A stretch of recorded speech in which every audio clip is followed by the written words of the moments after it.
একদিন নোবিতা খুব মন খারাপ করে বসে আছে।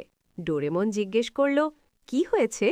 নোবিতা বলল, পরীক্ষায় আবার ফেল করেছি। যদি আমি একদিনের জন্য জিনিয়াস হতে পারতাম। ডোরেমন হেসে পকেট থেকে বের করল সুপার বুদ্ধি বিস্কুট। বলল, এটা খাও, কিন্তু সাবধান। নোবিতা এক কামড় দিতেই চোখ চকচক করে উঠল। সে অঙ্ক, বিজ্ঞান, ইতিহাস সব মুখস্থ বলে দিতে লাগল। শিজুকা অবাক, সুনিও ভয় পেয়ে গেল, জায়ান তো চুপই হয়ে গেল। হঠাৎ নোবিতা গম্ভীর গলায় বলল, ডোরেমন, একটা সমস্যা আছে। ডোরেমন বলল, কি? নোবিতা, আমি এখন এত বুদ্ধিমান যে হোমওয়ার্ক করতে আর মজা লাগছে না। ঠিক তখনই বিস্কুটের প্রভাব শেষ। নোবিতা আগের মতোই। ডোরেমন হেসে বলল, দেখলে, একটু বুদ্ধি থাকলেই জীবন বেশি মজার। তারপর তোমরা সবাই চ্যানেলটাকে লাইক, কমেন্ট ও সাবস্ক্রাইব করে দেবে।